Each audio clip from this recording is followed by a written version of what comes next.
Asia कप 2023 जे mega event जूं तयारियूं शुरू थी वियूं आहिनि। एशिया कप 2023 जो इवेंट पाकिस्तान ऐं श्रीलंका जी गॾियल मेज़बानी हेठि पाकिस्तान ऐं श्रीलंका जे मैदाननि ते खेॾियो वेंदो। इवेंट में मजमूई तौर ते 6 टीमूं मैदान ते लहंदियूं, जंहिंमें मेज़बान पाकिस्तान खां अलावा रिवायती हरीफ़ भारत, श्रीलंका, बांग्लादेश, अफ़गानिस्तान ऐं नेपाल शामिल आहिनि। इवेंट जो आगाज़ 30 अगस्त ते मुल्तान में थींदो, जंहिंमें मेज़बान पाकिस्तान जो मुक़ाबिलो नेपाल सां थींदो। पाकिस्तान में इवेंट जा मजमूई तौर 4 मैच खेॾिया वेंदा, जंहिंमां हिकु मुल्तान ऐं 3 लाहौर में थींदा।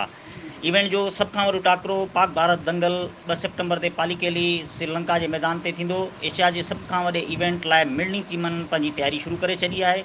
3 हफ़्ता जारी रहंदड़ इवेंट जो फाइनल 17 सेप्टेम्बर ते कोलंबो जे मैदान ते खेॾियो वेंदो।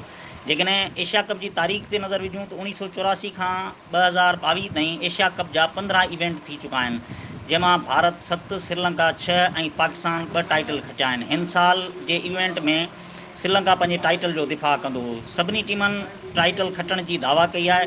हाणे ॾिसूं था त हीउ इवेंट कंहिंजे नाम रहे थो। मुदसर नज़र बलोच, इबरत टेलीविज़न नेटवर्क, हैदराबाद।